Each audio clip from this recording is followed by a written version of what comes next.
Recently, we've just done a partnership project with Bordesley Detatched Group, AG. It's one of the full-time employees for the youth service of Birmingham City Council. We took a group of 23 young people in partnership with the Ministry of Defence to the Indian War Memorials in France and Belgium.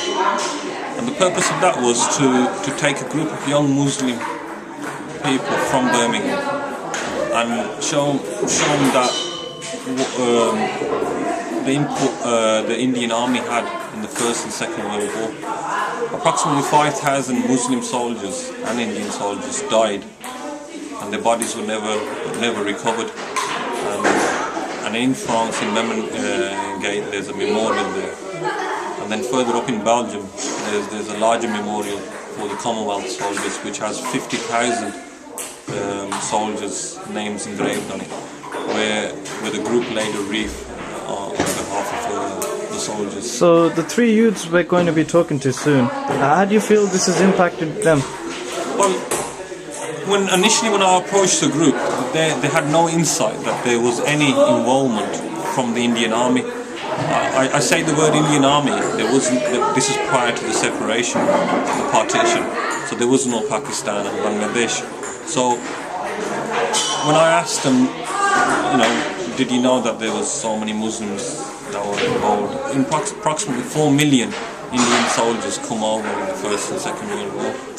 So, as well as being shocked myself, because I had to look up on this, the young people had no knowledge, and they were quite surprised and hurt that they haven't been taught in history lessons at school.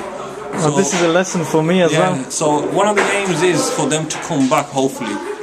And they've just done a presentation at a local church, the Saturday Gun, to present this back to the community, their findings, how it's affected them. So hopefully you'll get an insight from the young people's point of view. You'll speak to Idrees, I think it's Haroon and Zehyan.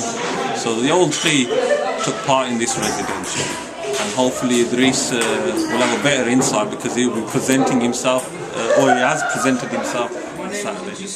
I'm 15 years old. My name is Haroon and I'm 16 years old. I'm Zehyan, I'm 14 years old. Okay, so you three were the lucky three who got to go on the War Memorial project. So maybe you could tell us a little bit about this project. First, 5 of us were together, but there's 2 not here. Okay. They can't be with us.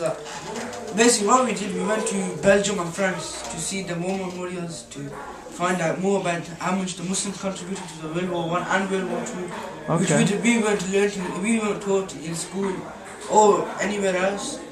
So what we learned was really fascinating, because we learned so much. When we got there firstly, we went to Folkestone, and Zehyan will tell you more about that. Okay. It's like when we reached Folkestone, that was the place where we stayed at. We took the trip there. We stayed there for the night. We done a couple of activities, group activities. In the morning, we just did some activities in the morning. Then we head off to where France is. There's Valchapal. That was mainly for all the Indians that contributed to World War I and II.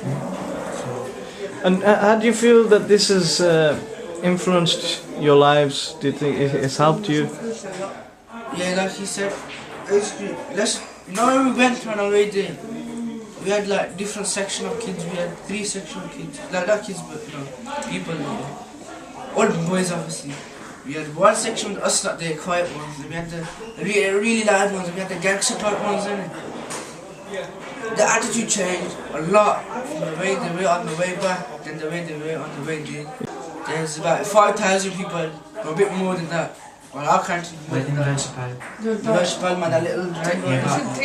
In Belgium, there's many more. In Belgium, there's about 50,000 of them over there, man. The downstairs, they want plaque. It's like everything that they've got in that Naseby. Yeah, but that, when you go to that one in Belgium, it's really touchy because you see loads of names, and then you go on to the sides, and then you go up as well, and then loads. You also got to see the life abroad. How do you feel that is different to life here in England? You know, and I found out we're going on a trip here. I was happy because I thought, you know, we're going on a plane, right? You know, yeah, we're going on a plane. And there I was a couple of days before the trip. I'll get happy. I'm going on a plane. Let's get ready. When he goes, coach, I went, oh, you're a coach. I ain't going no coach, man. You have to go all the way to there with a coach. Oh, so you went on a coach? Yeah. Okay, so you guys must have bonded on that trip. We bonded in one of the groups. And we knew a couple of kids from there originally. And the other little ones, we bonded with them, but they're too busy trying to be gangsters. And Okay, what do you think is the most deprived part of this area? It's mainly like all the antisocial behavior that goes around, like all the graffiti, everything, vandalism behavior. Like it's like. But if you had to pick one, which one would you say is the most? The crime, the drugs, the graffiti? Which one do you think needs? It's mainly drugs. Because Okay, and do you have any ideas on how we could tackle this? if you would want more ideas about it, I'll go into www.youtube.com. You're right, Adam Rock in there. And there's gonna be a video of Adam Rock drug patients, but you see me, him, I don't think he's him and he ain't in it, it's only us two. You watch that and they'll tell you everything about drug patients and drug problems Adam Rock and how they can resolve it.